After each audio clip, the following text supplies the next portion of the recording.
बोलो जयकारा बोल मेरे श्री गुरु महाराज की जय। श्री सद्गुरुदेव भगवान की जय। गुरुमुखो, सद्गुरु सचखंड के वासी होते हैं। वे नर रूप धारण कर इस लोक में रहते अवश्य हैं, परंतु वे आम संसारी जीव की तरह जीवन व्यतीत करने के पाबंद नहीं हैं। वे शरीर से ऊपर उठे हुए होते हैं और रूहानियत के बादशाह होते हैं।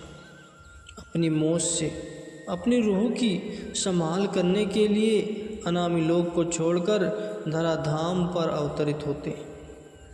जो जीव उनके संपर्क में आकर अपनी सुरति को एकाग्रचित करके श्री चरणों से जोड़ लेते हैं, वे उनसे रूहानियत का फैज प्राप्त कर लेते हैं।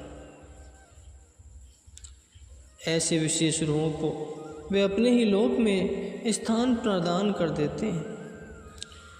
गुरु निज धाम दावासी, अशानु नाल दे जासी। सद्गुरु के शब्द की कमाई करने वाली आत्माएं अंत में सच्चिखंड में निवास पाती हैं। गुरु शब्द से सुरती की तार को जोड़कर वे अमृत रस का पान करती रहती हैं। उन पर माया का कोई विष, कोई प्रभाव नहीं डाल सकता। भगत नामदेव जी जाति के छिपे थे और कपड़े पर छपाई का काम किया करते थे। एक दिन भगत त्रिलोचन जी ने देखा कि भगत नामदेव जी बैठकर चादरें छापने का काम करते हैं, तो उन्होंने कहा, नामा माया मोहिया कह त्रिलोचन उम्मीद, काहे छिपहु छाल ही राम न लावहु चीत। भगत त्रिलोचन जी भगत नामदेव जी को संबोधित करते हुए कहते हैं कि आपको भी माया ने लुभा रखा है, क्योंकि आप राम नाम को छोड़कर कपड़े छापने का काम कर रहे हैं, परंतु भगत रामदेव जी की सुरती गुरु शब्द से जुड़ी हुई थी। उन्होंने उत्तर दिया, नामा कहे त्रिलोचना मुक्ते राम हो संभालही, हाथ पाँव करी काम हो सबू चितु निरंजन नालही। फरमाया है कि मैं शरीर से भले ही छपाई का काम कर रहा हूँ, लेकिन मेरी सुरती सदा मालिक के चरणों में संग जुड़ी हुई है।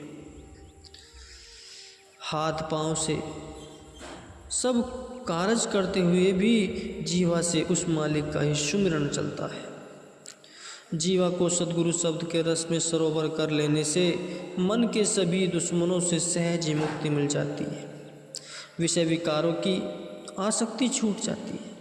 जो उठते बैठते सोते जागते अपनी सुरती को शब्द के संग जोड़ते रखते हैं, उन पर मालिक की असीम कृपा उतरती है। वे सब संबंधों से रिहा पाकर सुखपूर्वक परमात्मा के साथ मिलकर उसी में समा जाते हैं।